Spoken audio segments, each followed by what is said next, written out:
Hello,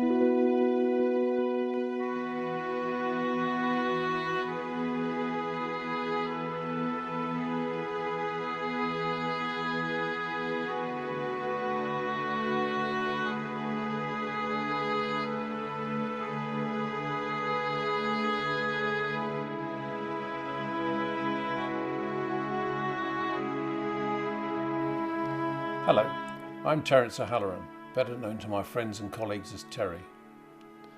I served on 31 Squadron at RAF Larbruck in Germany, servicing Canberra PR7s as an airframe fitter.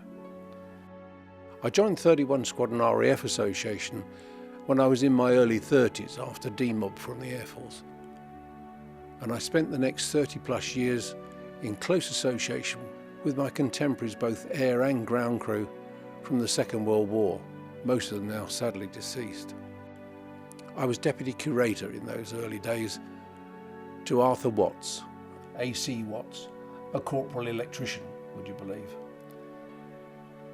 Arthur was a very keen curator and I learnt a lot from him.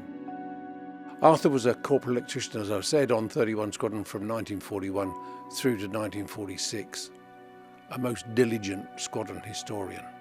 In the late 1970s, I compiled, edited and published First in the Indian Skies through Life Publications Limited in conjunction with author Norman Franks, who did a fantastic job researching and writing the text. This presentation tells the story of what happened at Kohima from the experience of the veterans who fought there and the build-up to it. Kohima nestles in the heart of Nagaland, in the very northeastern corner of the Indian subcontinent. Southeast Asia was being overrun by the Japanese military. The siege of Kohima created a major turning point in the Japanese advance. The lifting of the siege started a full rout of the Japanese forces over the whole northeast India-Burma front. It is important to understand Japan's motivation. The Japanese had invaded China in 1937 and by 1941 occupied 2/3 of that country, including the industrial lowlands, and were pushing north and west into northern China to consolidate their gain.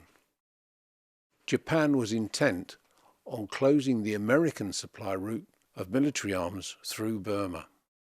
Chiang Kai-shek was the president of what was left of China. However, he conflicted internally with Mao Zedong, the communist revolutionary within that northern Chinese territory. America was supplying China with materials to help the Chinese fight the Japanese aggressor. During the summer of 1941, 3 fighter squadrons of American volunteers were training at Tonggu in mid-Burma, eventually to go into China and assist in its defence. It was that explicit support that aggrieved the Japanese. So, on the 8th of December 1941, Japan attacked Pearl Harbor to neutralise its aircraft carrier fleet. From February 1942, Japan's offensive in Burma began in earnest to close that back door into China. That was possible following the fall of Singapore. We start mid-1943 and follow through to mid-1944. They marked the concerted Japanese invasion of India and the Allied response. There is much to learn today from what happened then. This long line of Douglas C47 Dakota aircraft at Agatala in 1943 forms the focus of my address. It is the fundamental element of the story that will unfold. My intention is to create an understanding of the position in a theatre of war which stretched more than 800 miles north from the Bay of Bengal to Kohima. Now that exceeds the 669-mile length of Britain, Land's End to John O'Groats, and 600 miles from northeast India across Burma as an area of air supply operations. In May 1943, around the start of the 4-month monsoon season, Chiang Kai-shek was working with Brigadier General Vinegar Joe Stilwell, the US General in command of the American forces operating on the border north of Nagaland in northeast India. Stilwell's objective was to support the Chinese army and supply arms, munitions and mainly fuel into China by air, following the Japanese advance, sealing off the West Burma Lashao Road to Kunming in China, thus impeding the Americans' land supply route of arms to the Chinese. America's aircraft would also now bring Chinese army recruits to India for military training by British military personnel on their return flight from China over the hump. It is worth mentioning ghoulie chits, which have been around since 1916. They were essential passports from possible capture back to an individual's unit in the original dry desert environment of the northwest frontier region of India. Initially, they were issued as a paper document. The paper document was supplanted by a silk fabric successor for jungle application. Neither paper nor linen lasted very long in the damp northeast India-Burma climate. Through the ghoulie chit, local tribes were encouraged to assist military personnel returning to the Allied lines. Maps were also made of silk material for longevity. To the American military, a red circular marking on an aircraft meant that it was Japanese. Red was therefore removed from all Southeast Asia RAF aircraft paintwork after a few unnerving events. Dark blue roundels with a light blue centre helped avoid further mishap and became standard from April 1943 until the end of the Southeast Asia War, although 31 Squadron retained theirs until December 1946. But that's another story.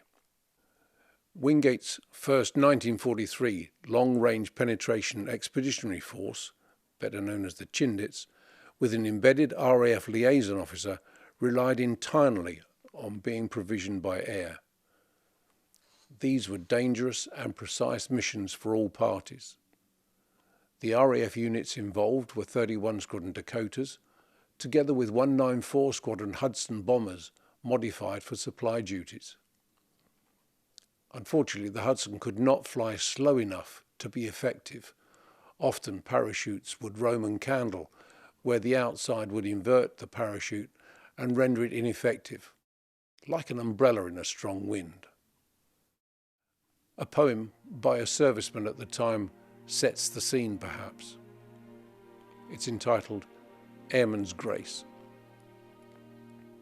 Lord of thunderhead in the sky, who placed in man the will to fly, who taught his hand speed, skill and grace to soar beyond man's dwelling place. You shared with him an eagle's view, the right to fly as eagles do, the right to call the clouds his home, and grateful through your heavens roam. May we, assembled here tonight, and all who love the thrill of flight, recall with twofold gratitude your gift of wings, your gift of food. We can all say amen to that, I'm sure. As we shall come to appreciate, the demands on the transport squadrons were immense and growing. To the extreme north, the operation known as the Hump, primarily flown by American pilots, operated from the Brahmaputra lowlands down to Mishinar, then on to Kunming, or other airfields in China, avoiding the higher Himalayan mountains. Mishinar was also a railhead linked to Rangoon. Its loss to the Japanese in May 1942 was more than significant for the American endeavours to supply the Chinese. The supply flights into China had to fly further north on a route taking them over the Himalayas at heights of up to 15,000 feet. 31 Squadron, with a few modified aircraft to accommodate oxygen for the aircrew, started on the inaugural flights. Mike Vlasto and Mac McLaughlin were in the vanguard of this operation, 525 miles from Dinjan in the Brahmaputra Basin at sea level through to Kunming at 6,000 feet in China. The Dakota engines on the aircraft involved were modified. They were fitted with twin boosters to provide the extra power required to achieve the task to fly to 7,000 feet in 15 minutes from takeoff at Dinjan Airfield, fully laden, in order to climb above the initial mountain range. Now, at the same time, other Dakotas were involved in an entirely different type of operation. Lummy Lord, a new pilot, was asked to land in a jungle clearing to evacuate a number of wounded Chindits whilst on a supply mission. Having dropped the supplies, he returned to base. The strip suggested was just too short. After discussion with Bill Burberry, his CO, and a radio conversation with the embedded RAF liaison personnel, a suitable 800-yard strip was carved out of the jungle by the Chindits and a hazardous landing made possible. Bear in mind, this is the equivalent of 6 and a bit rugby pitches end to end to land and take off over the goalposts at each end. It took 2 days before Mike Vlasto, with a Life magazine reporter on board, succeeded in landing on the area indicated.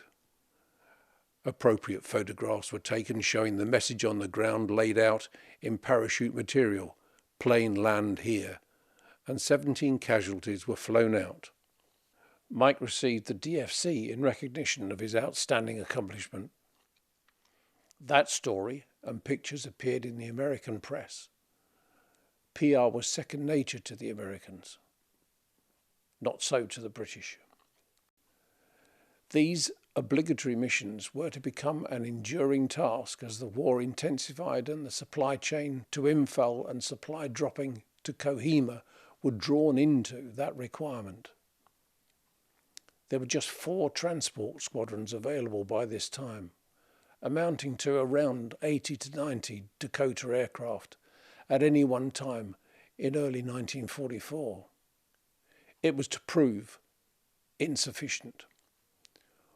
All of our aircraft were serviced in the open, which was not without excitement, as Les Sumption could testify as he dived into a monsoon ditch, chased by a Zero firing at him. Or Harry Ham, who survived being struck by lightning after 3 days in a coma. I knew them both. The Japanese had all but obliterated our fighter and bomber forces during the 1942-43 advance through Burma. So recovery was going to be certain, but slow. However, with the 1943 monsoon season out of the way, and with 148 new airfields having been constructed in India to accommodate the rapid growth of Allied air forces, improvement was taking place. The RAF squadrons were re-equipped with later edition fighters like the Spitfire Mark V, which was more than a match for the Oscar Zero fighters that the Japanese relied upon.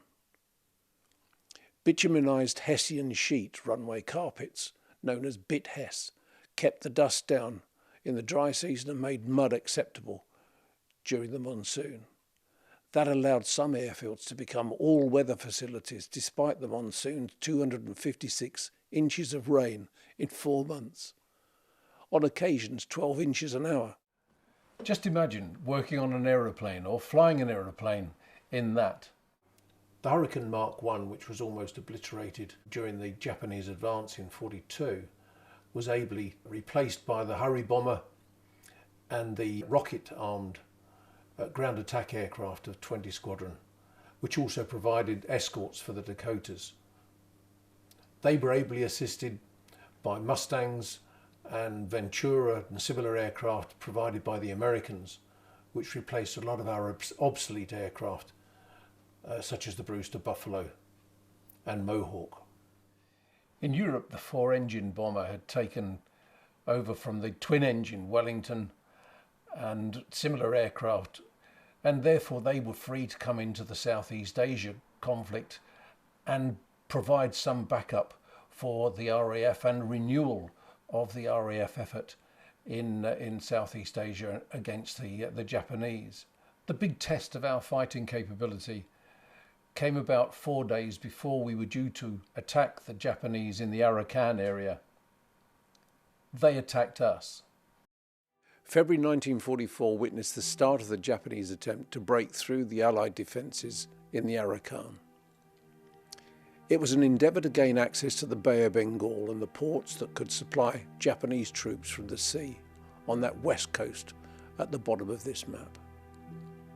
We focus on the Chin Hills in the Assam region, situated east from the coast above Chittagong and Agartala. The Japanese logistical supply situation in late 1943 was stretched to the limit. They had to succeed. The first Japanese failure in their westward campaigns came with the Battle of the Admin Box. The Admin Box was the site of the 7th Indian Division headquarters, which became surrounded and feared would be overrun. Supplies from the air by 31 and 62 Squadron Dakotas, with 194 Hudsons, escorted by Hurricanes of 20 Squadron, 5 Squadron and others. The defenders resisted the incoming forces. 3 squadrons of Spitfire 5s added their considerable advantage. 65 Japanese aircraft were destroyed or damaged at a cost of 3 Spitfires and several Hurricanes lost in the airborne encounters. The battle for air superiority evolved from this point. On the 8th of February, 12 Oscars attacked a formation of Dakotas. 134 Squadron scrambled to meet their assailants. Some DACs turned back, others, with a Hurricane escort, continued. 6 Squadron Indian Air Force provided reconnaissance. It's worth noting that the Indian Air Force fighter squadrons joined the fray to stop further Japanese support. Of the 30 Dakotas that set off, only 12 made it to the drop zone, and only 1 delivered its full cargo to the admin box. This was deemed not good enough by the man in command. A determined USAF General, General Old, the overall Air Force commander, personally flew later in the day. Despite his aircraft sustaining damage from ground fire, his Dakota delivered its full load of stores. That inspired other aircrew to persevere. For 19 days, the 7th Indian Army Division was totally cut off from ground supply. Dakotas maintained the supply of food, arms and ammunition in difficult mountainous terrain, whilst the Japanese army was starved of all 3. 81 Squadron Spitfires joined the battle from Ramo, near the coast. The Japanese were obliged to retreat, and thanks to Allied bomber squadrons, were forced to move their aircraft to bases much further east, away from the front line, making them less effective.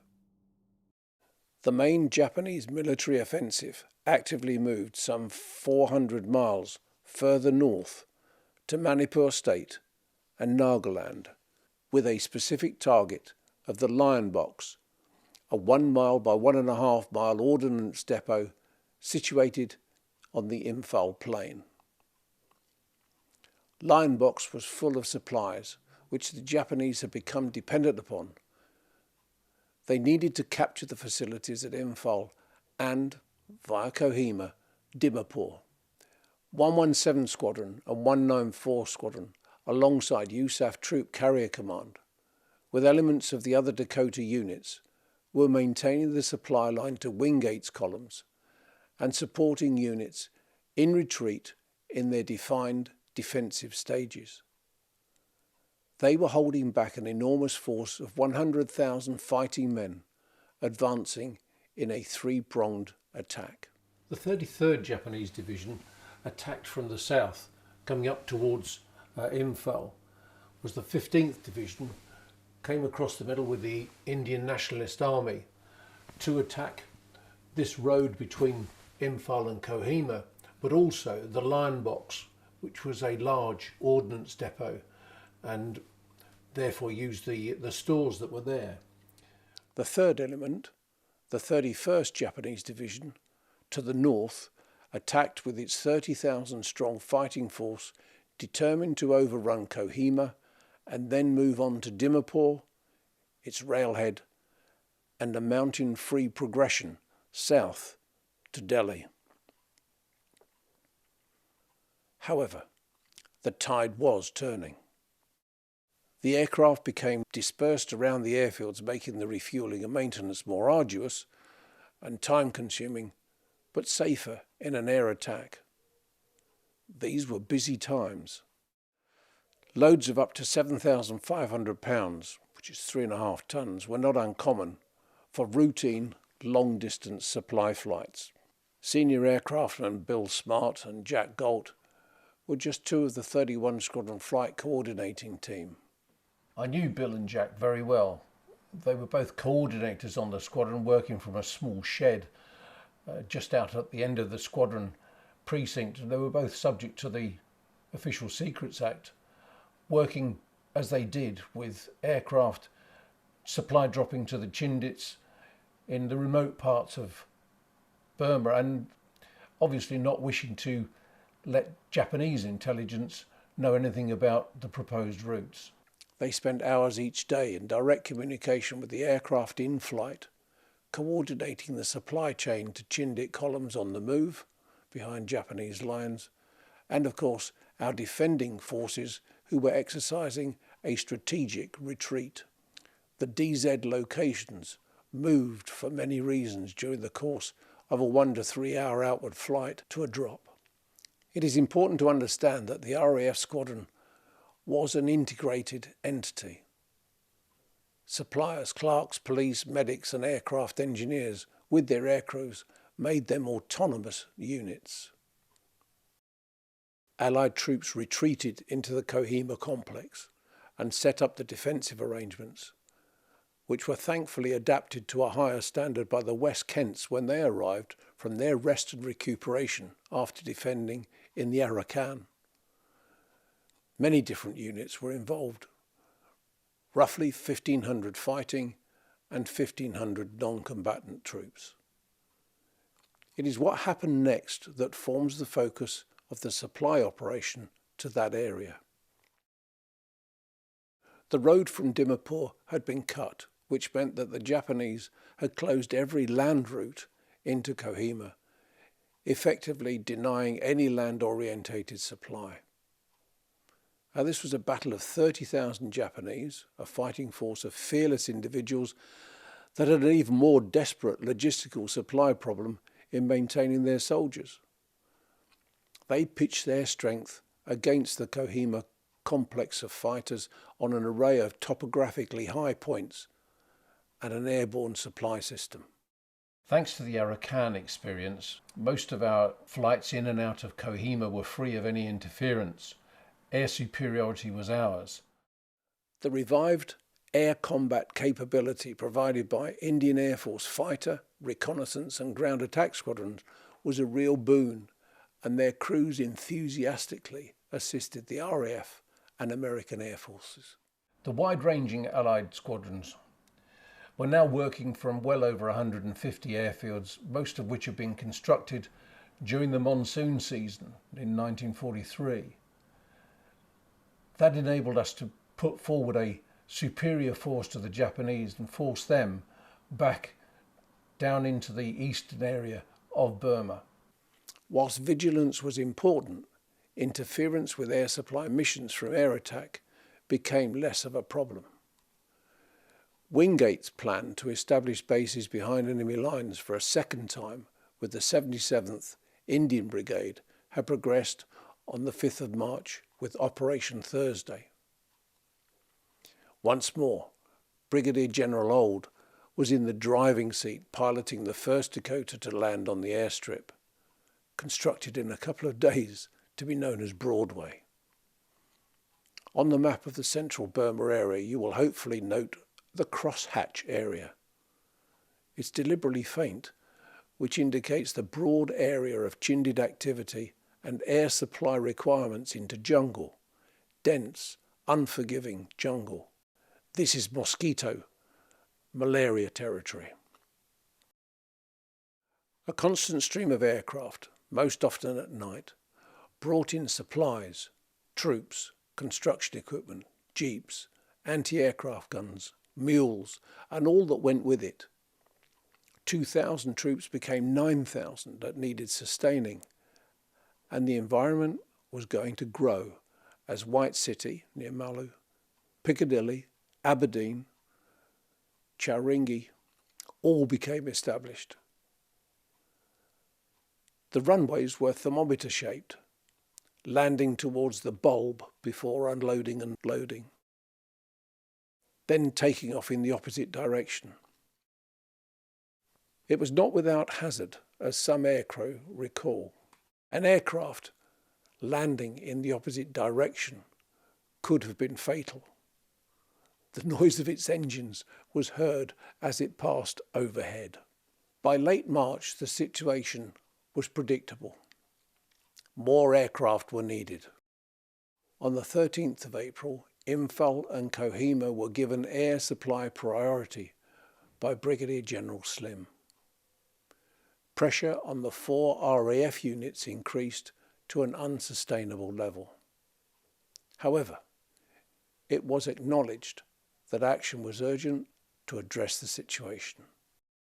This was verified at a conference headed by Lord Louis Mountbatten, requesting 100 more aircraft on loan for a month. They were provided from USAF's resources. In the event, they were retained under duress, of course, for almost 2 months despite pressure to release them. The Dakota aircraft came from the Middle East and a few from the Hump as part of the newly formed Combined Army Air Transport Organisation. Priority was directed to Kohima and Imphal. The area surrounding Imphal and Kohima is best appreciated by this map of the Imphal Plain. The only way into the area was over mountainous jungle from almost any direction. This was difficult terrain to fly in. An initial attempt to supply the beleaguered troops at Kohima went horribly awry. We can note the geographic position north of Imphal from Agartala on the map.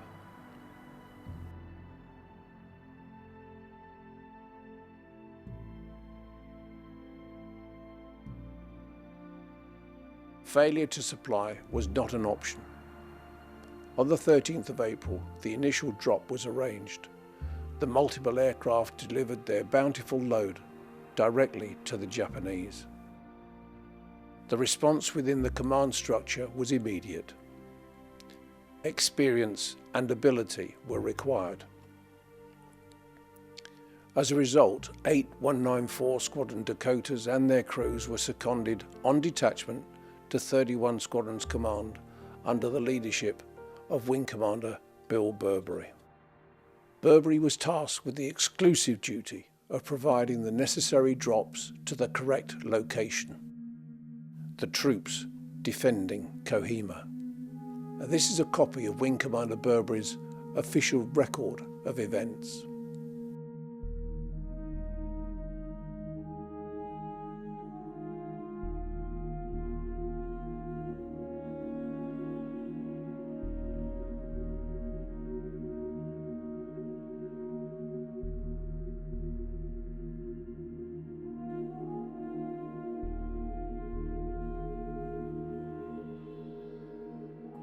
On the 14th of April, 10 aircraft, led by Wing Commander Burberry and his crew, made between 8 and 10 circuits by each aircraft to drop the required supplies.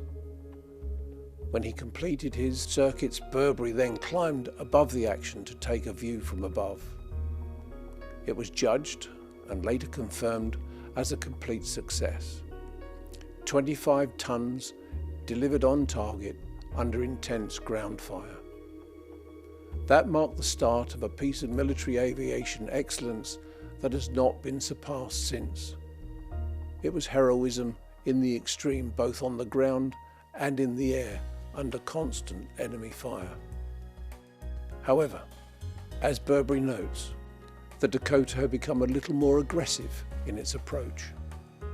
The defenceless Dakota became a fighting machine with the fitting of 2 Vickers machine guns amidships, one in either emergency exit panel on the port and starboard side of the aircraft. Each aircraft had 2 WAP-AG, wireless operator air gunner, crew members as a surprise package from any attacking Zero or Oscar aircraft that thought the Dakota was an easy target, which many did over central Burma. Not at Kohima though.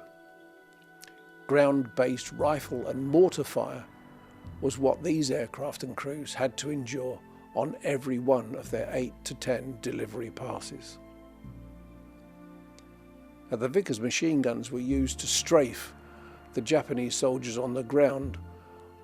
They could easily be seen from the 150-foot vantage point on a non-stop gun-firing pass, which apparently was enough to convince the Japanese soldiers to keep their heads down.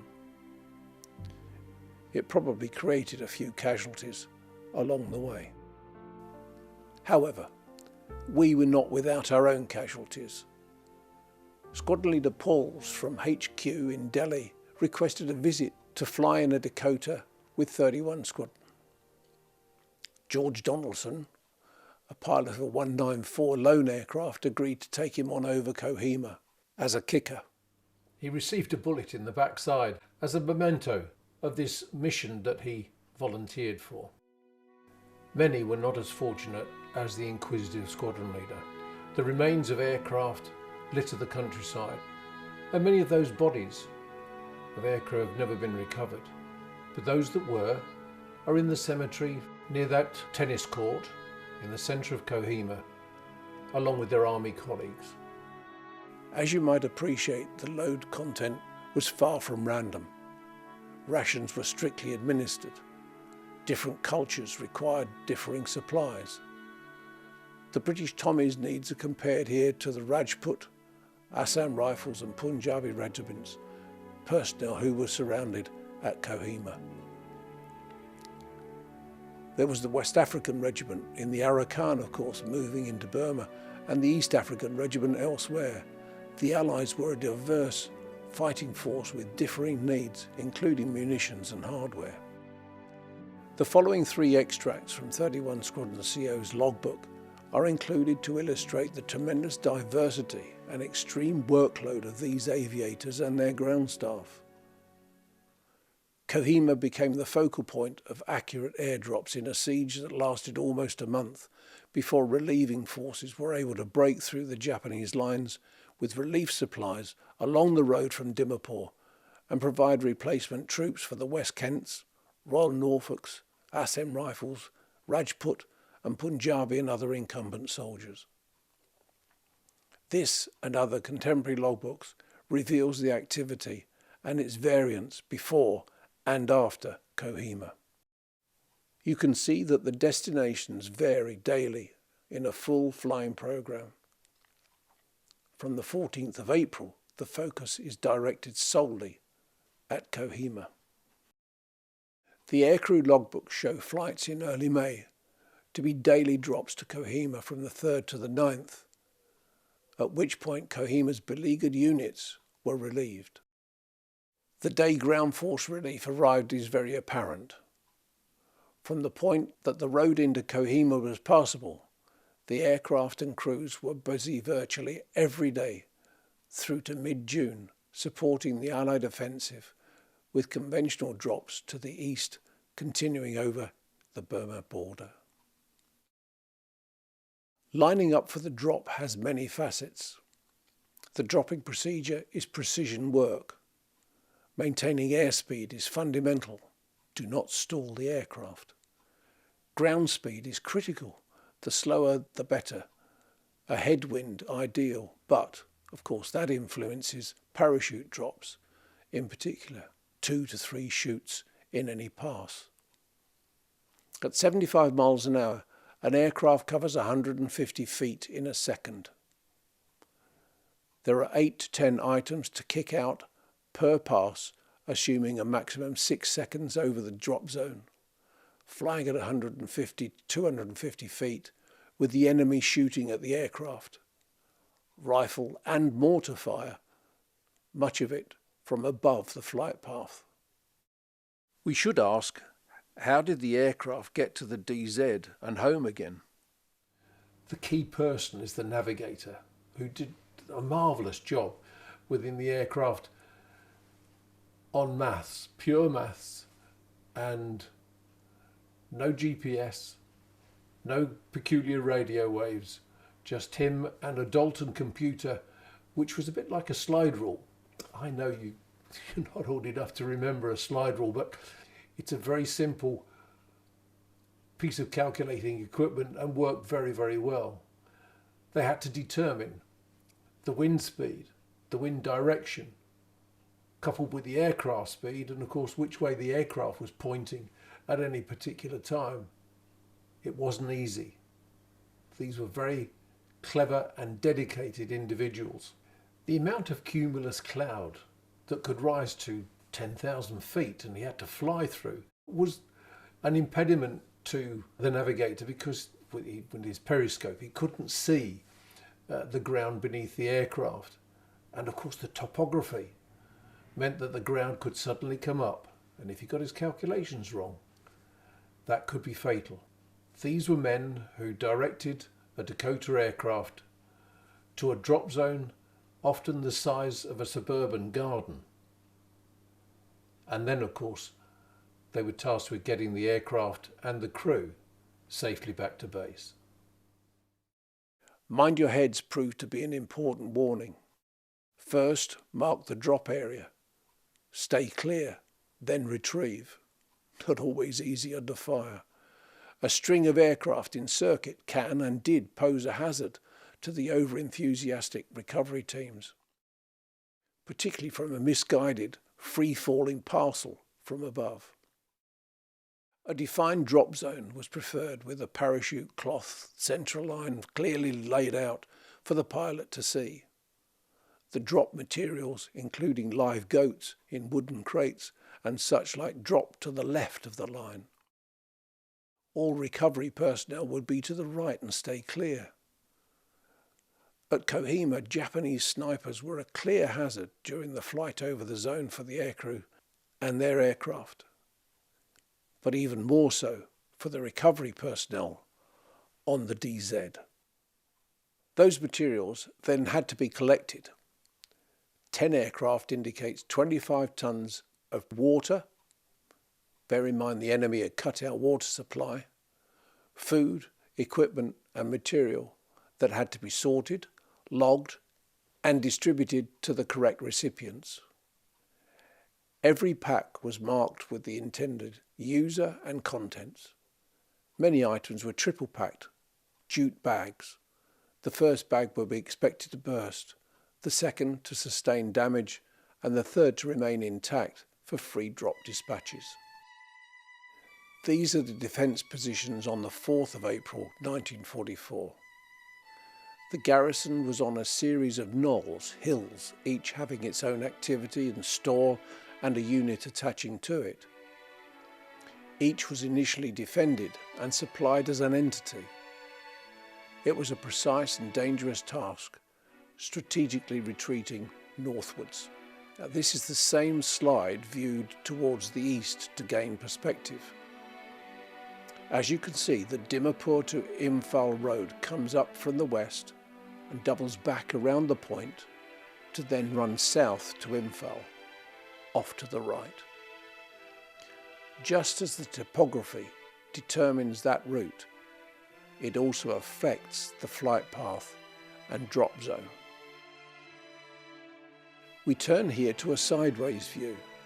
You can see the knolls, the hills that comprise the military camp. In profile, the lie of the land becomes clearer. We are looking from Punjab Ridge over the Dimapur section of the road towards the steep incline of Picket Hill in the centre, and the relevant heights of the hills sequence on each side. The Japanese had an overall view of the final battleground as our defence perimeter moved north, that's left, towards the tennis court and the bend in the road, which was the ultimate defensive boundary. This is my visual interpretation of the changes over time from the 13th of April, when the first airborne drop was made mistakenly onto Transport Ridge, on the right, held by the Japanese. The battlefield had shrunk over time as the defenders pulled back towards Garrison Hill, the hospital, and garrison headquarters to the left, that's north. The area of the available drop zone reduces until the 14th of May, when the dark green line depicting the boundary perimeter of the defending troops to the left of the illustration was finally relieved by ground forces and the Japanese dislodged. Every hill had to be retaken and the adjacent road made available for the incoming Allied troops to use, albeit under constant fire from the departing Japanese on their hilltop vantage points. This is an overview of the Imphal-Dimapur road as it rounds the hillside, travelling in a northeasterly direction to turn almost due west. The view is like a pointed nose. A probable flight path is indicated.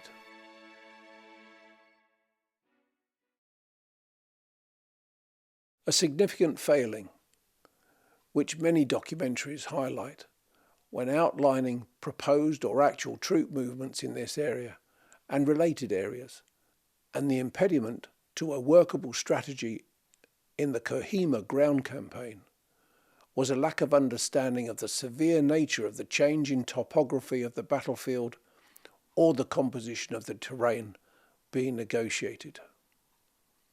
It was not until the senior officers arrived in this theatre that often their appreciation of the scale of the impediments to traverse the peaks grew and revised their strategic thinking.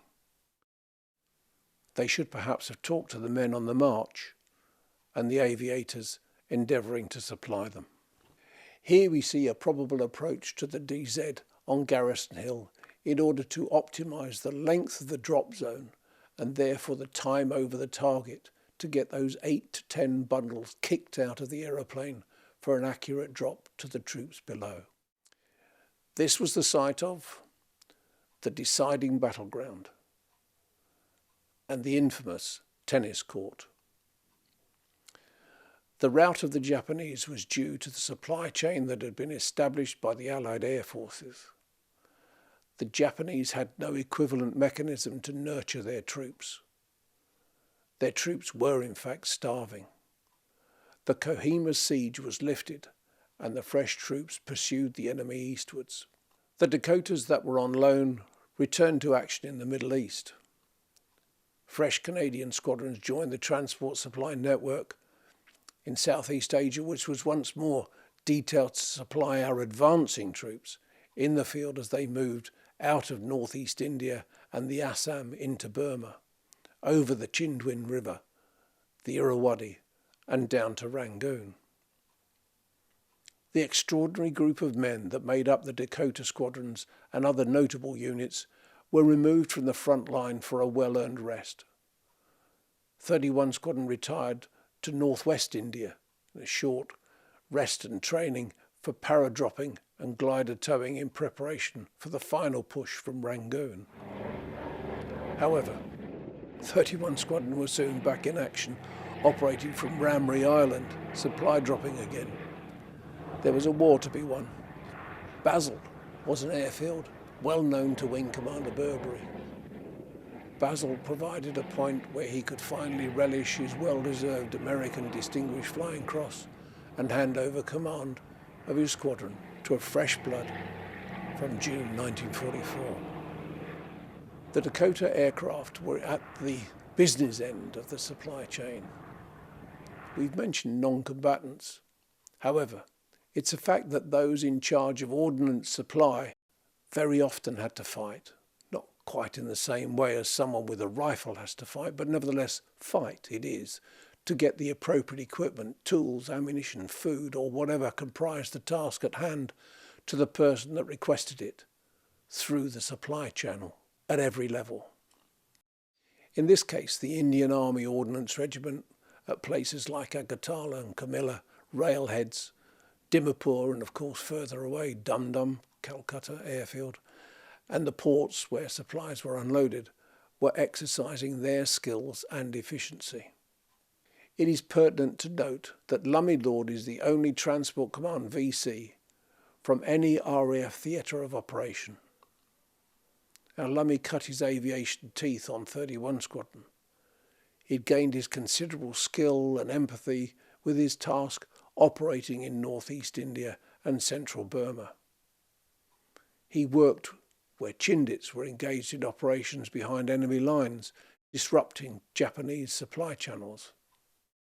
He flew supplies to defending and then attacking combat units.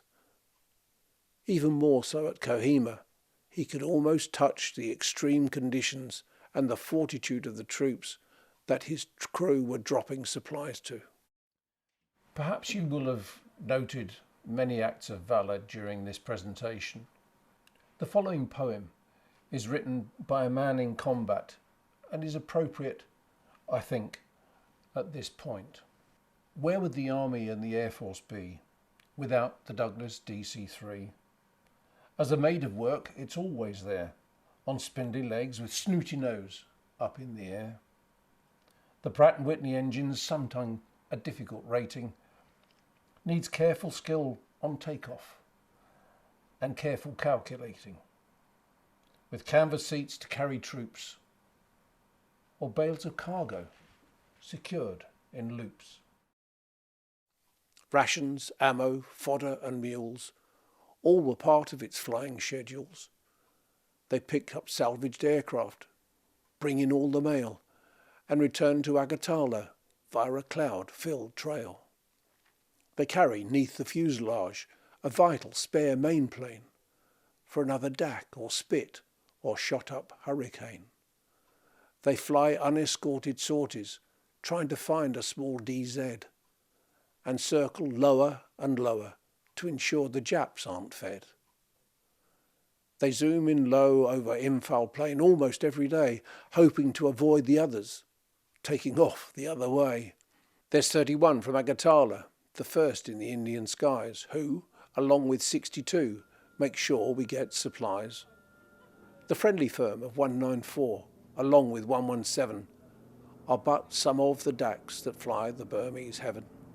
So, although they haven't the glamour or the power of a fighter's motor, we'd certainly be in trouble without the old Dakota.